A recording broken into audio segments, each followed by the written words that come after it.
What does it truly mean to be a good person? Not successful, not admired, not liked, but a good person. This question, quiet yet persistent, has echoed through the minds of sages and seekers for thousands of years. It is not about appearances or achievements. It's about character, the inner compass that guides us when no one is watching, the silent architect of who we are becoming. Welcome to the Inner Compass, a journey through the philosophy of virtue and character development. We'll draw from the wisdom of Aristotle, Confucius, Marcus Aurelius, and beyond, because this isn't just about learning philosophy, it's about living it. I'll take this in segments to help it sink in deeply. Segment 1. What is virtue? A foundation for life. Virtue. It's a word we hear often, on podiums, in classrooms, across ancient texts and modern speeches. But how often do we truly pause to ask ourselves what it really means? In ancient Greek, the word arete was used. It didn't just mean virtue, as we might think of it today. Arete meant excellence. It was the highest form of human good, the fullest realization of who we could become. It wasn't something given, it was something cultivated. Aristotle once wrote, "Virtue is a habit, not a feeling." That's important, because in our world we often confuse virtue with fleeting acts of heroism or emotional highs. But virtue isn't about the grand gesture you make once.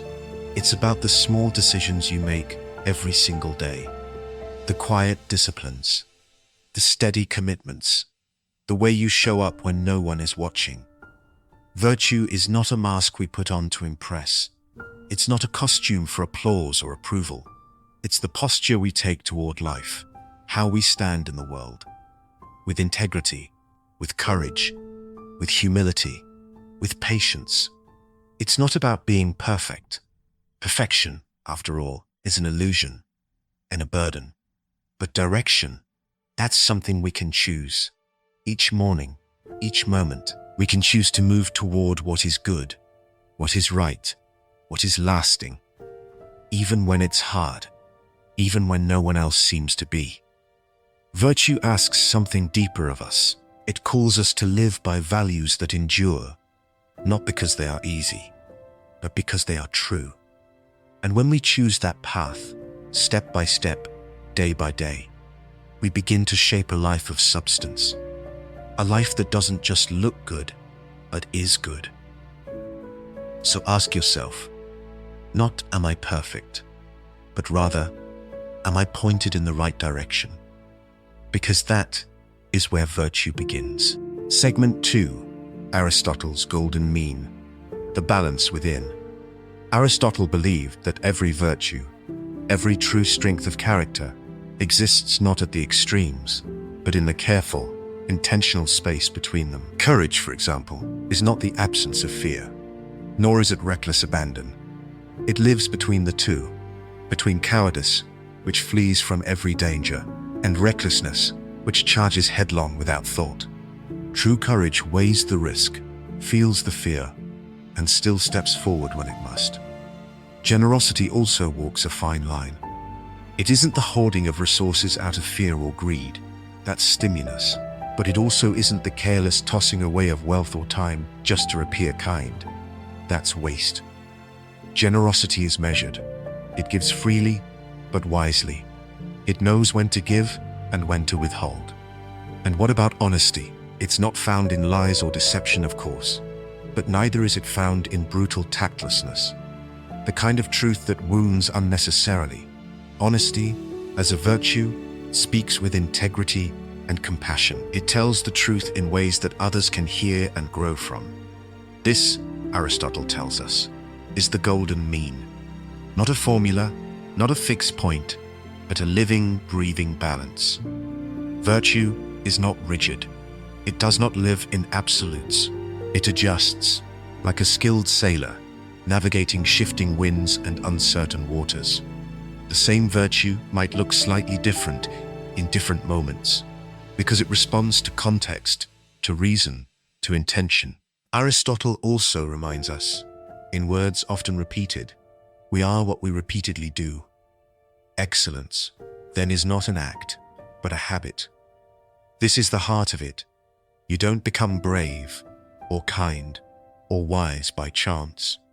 You become good by practicing balance in how you think, in what you feel, in the way you act, day after day. So consider, what virtues are you practicing right now? Where are you on the spectrum between extremes? Virtue is not found in perfection, but in the ongoing pursuit of harmony. And it is in that pursuit, that steady middle path, that character is forged. Segment 3. Confucius and the cultivation of self. Across the globe, in ancient China, long before the modern world would define ethics through law or popularity, there lived a teacher whose wisdom echoed not through shouting, but through quiet reflection. His name was Confucius. To Confucius, virtue was not a performance staged for others. It began in the stillness of the soul, where no applause could be heard and no audience was watching. It began, quite simply, with the self. He taught that discipline and self-reflection were the cornerstones of a good life. That character, the true measure of a person, was not found in how we act when the world is watching, but in how we strive to better ourselves in private moments. In how we carry ourselves when no reward is promised and no praise is expected. Confucius once wrote, "When we see men of virtue, we should think of equaling them. When we see men of a contrary character, we should examine ourselves." Let that sink in. It is not enough to admire goodness in others. We are called to rise and meet it. And when we encounter ugliness in the world, we do not point fingers, we turn inward. We ask, where in me might this shadow live? What must I still tend to, or uproot, or understand? For Confucius, the path to virtue was never about judging others. It was about refining ourselves. Through ritual, those meaningful repetitions that remind us of who we are and what we value. Through respect, not just for elders or authority, but for life itself, in all its forms. Through intentional living, choosing again and again to act with purpose and integrity, we become something more. We shape ourselves as a sculptor shapes stone, not by adding, but by removing what is unnecessary, chipping away pride, ego, haste, until what remains is not a flawless surface, but a revealed essence. And in that essence, perhaps, we find our truest virtue. Segment 4. The Stoic Vision. Virtue as strength. The Stoics took virtue to its highest elevation, not as one good among many, but as the only true good. To philosophers like Marcus Aurelius and Epictetus, virtue wasn't just a guideline for life, it was life. The foundation, the compass, the destination. They believed that most of what people chase, fame, fortune, reputation, comfort, even health, lies outside our control. These things may come and go with the winds of chance, the shifting of fate, but one thing always remains within our grasp: how we respond. We don't get to choose what the world throws at us, but we do choose our reaction, our attitude, our actions, the integrity with which we carry ourselves through adversity. Listen to Marcus Aurelius, writing nearly 2,000 years ago. You have power over your mind, not outside events. Realize this, and you will find strength. There it is, strength not in domination, not in conquest, not in the approval of others, but in mastery of the self. To be virtuous, in the Stoic sense, is not to be naive or passive. It's not about being agreeable or detached. It's about remaining rooted in principle when everything else around you is falling apart. It's about maintaining clarity, courage, justice, and self-discipline when it's hardest to do so. Virtue, the Stoics tell us, is not soft. It is not gentle sentiment or vague goodwill. It is steel, quiet, resilient, unbreakable. It's the person who holds their ground in the storm, the one who chooses what is right, even when it costs them. The one who suffers with dignity, acts with intention, and lives by reason, not impulse. That's what the Stoics offer us. Not comfort, but clarity. Not ease, but endurance. A life anchored in what no one else can give or take away. Virtue, the only true good. Segment 5. Why virtue matters in a modern world. In a world that moves faster every day, a world saturated with images, obsessed with performance, and constantly chasing the next big thing, the idea of virtue can feel old-fashioned, almost forgotten, like something out of place in an age of filters, algorithms, and instant gratification. But the truth is, virtue isn't outdated, it's essential, and today, it may be more urgent than ever before. Because virtue gives depth in an age that worships the surface. It roots us when everything feels weightless. It gives us clarity when the world is flooded with noise and contradiction. And it points us towards something solid, something true, when the map of life feels torn and unreadable. Without virtue, we drift. We become reactive, tossed around by every trend, every tweet, every fear. We chase applause without asking if it's worth having. We build identities that look strong on the outside, but inside, they're hollow. But with virtue, we become canted, grounded. We don't just look like someone, we are someone. Someone who can stand firm, quietly, calmly, in the middle of the storm. Someone who knows who they are, even when the world tries to tell them who to be. Virtue doesn't mean being perfect. It means striving, choosing the better path, even when it's harder. It means courage, when it's easier to stay silent. Humility, when pride tempts us to perform. Integrity, when no one is watching. And here's the heart of it. Virtue is what makes freedom meaningful. Without character, freedom becomes chaos. It turns into self-indulgence, into noise, into 1,000 voices shouting over one another, all demanding their own way. But with virtue, freedom becomes something else entirely. It becomes responsibility. It becomes the quiet power to shape a life and to serve something greater than ourselves. Virtue isn't a relic. It's not a limitation. It's a foundation. And in a world that changes by the hour, it might just be the most radical thing we can recover. Segment 6. Building character. The daily practice. Let me tell you something that most people overlook, something quietly profound. Character. It isn't forged in the spotlight. It's not born in the grand cinematic moments we often imagine. It's not waiting for some life-altering crisis to arrive. Character is built in the ordinary.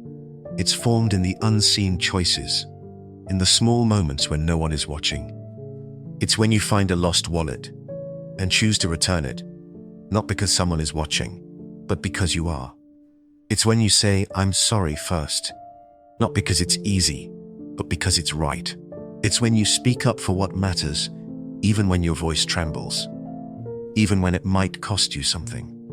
Especially then. These aren't dramatic acts, they're quiet ones. But they are acts of virtue, and they matter deeply. They are the small, repeated decisions that stitch together the fabric of who we are becoming. Not with flair, but with integrity. Not with noise, but with depth. Marcus Aurelius, Roman emperor, Stoic philosopher, once wrote in his Meditations, "Waste no more time arguing about what a good man should be. Be one."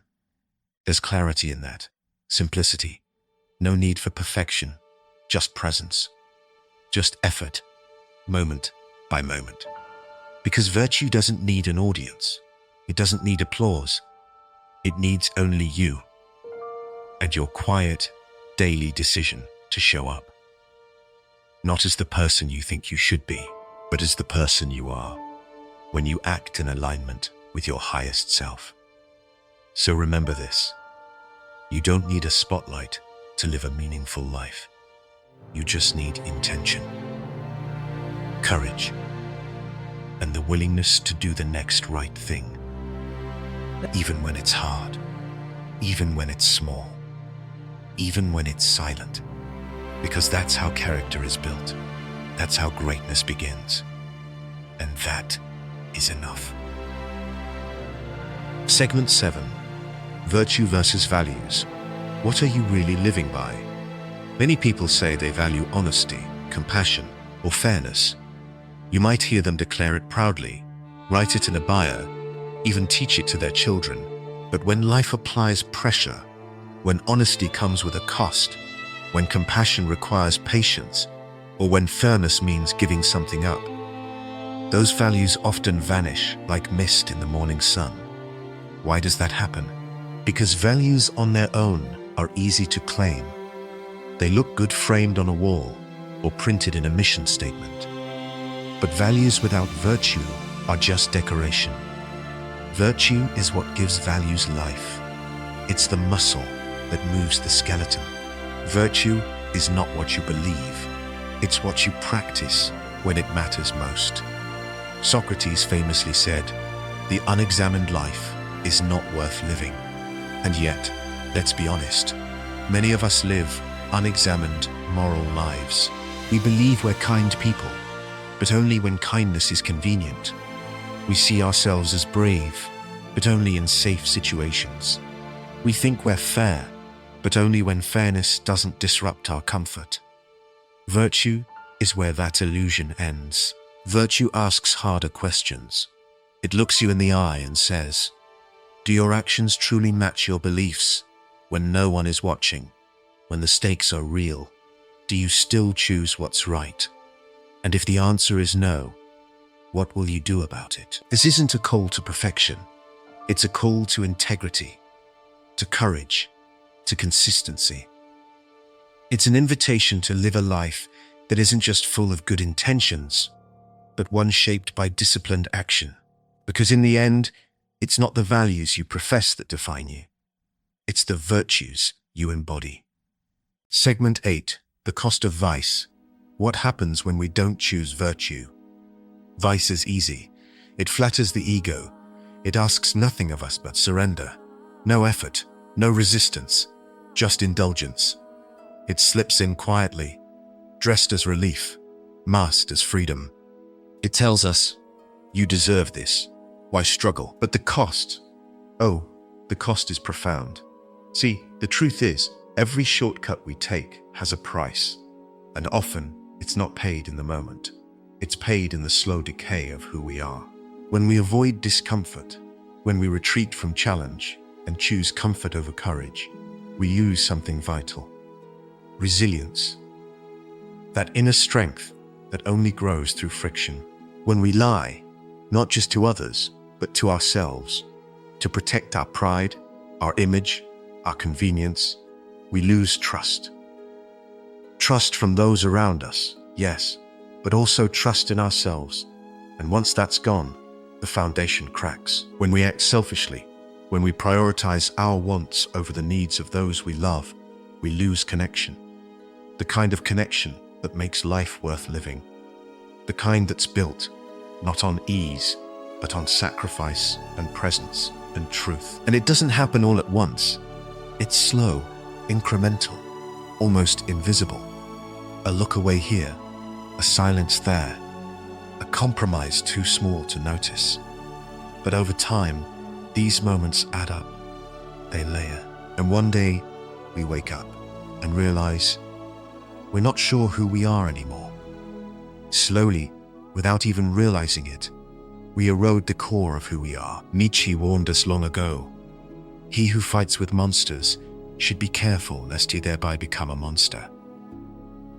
And isn't that what happens? Each time we betray our better judgment, each time we abandon the principles we once swore by, we feed the very part of us we're trying to overcome. the part that is reactive, small, grasping, the part that wants power or ease or revenge more than it wants goodness. And that is the real tragedy, not the pain of doing what is right, not the discomfort of integrity, but the quiet, unnoticed loss of what we could have been. Not monsters, but something higher, something braver, more loving, more whole. That's the path worth fighting for, even when it's hard, especially when it's hard. Because in that struggle, we become the person we were meant to be. Segment 9. Virtue and Identity. Becoming your future self. The future isn't a place you stumble into. It's not a distant land waiting for you at the end of the road. No, the future is something you build, brick by brick, day by day, with your choices. Every decision you make, no matter how small, is a vote, a quiet, powerful whisper that says, "This is who I am becoming." When you choose discipline over comfort, when you push through the urge to quit, when you choose to show up again, even when no one notices, you're laying the foundation for a future you that you'll be proud to meet. When you reach for courage instead of hiding behind fear, when you choose humility when ego begs for applause, when you decide to act with integrity even when no one's watching, you are building, you are casting votes. As James Clear reminds us, every action is a vote for the type of person you want to become. So cast your votes with care. They count, every single one of them. And now, ask yourself, who do you want to be when the lights are off, when the crowd is gone, when there's no praise, no likes, no audience, just you and your conscience? Because that quiet space, that unguarded moment, that is the terrain of virtue. That is the field of character. And that is where the future is truly built. Segment 10, the final thought. Living with the compass. Let me ask you again, who are you becoming? Not, what's your job title? Not your 5-year plan. Not the metrics, the milestones, or the goals society told you to chase. But you. Who are you? Deep down, in the quiet, honest places no one else can see. What kind of soul are you shaping? Moment by moment, choice by choice. This isn't about guilt. It's not about pressure, performance, or pretending. This is about dignity, the quiet, enduring pride of living in alignment with your deepest truth. The kind of pride that doesn't boast, but radiates. The kind that lets you sleep peacefully, because you know you're walking your talk. Virtue is not a trend. It's not a TED Talk or a theory. It is a way of being, a way of moving through this world with eyes open, shoulders back, and a heart full of integrity. And here's the thing. You will forget, you'll drift, you'll falter. We all do. But every single day, every morning you wake up, is a fresh invitation to return to that path, to realign, to remember who you are and who you're becoming. So take the step, recommit, begin again. You don't have to wait for a sign. You don't need permission, because the compass you're looking for, it's already within you. And if this episode of Cultivating Virtue speaks to you, if you're drawn to grow not just harder, but wiser and truer, then I invite you to stay connected. Subscribe, like, and follow, whatever keeps us linked. Because I'll be here, continuing to share, to question, to walk beside you, one meaningful moment at a time.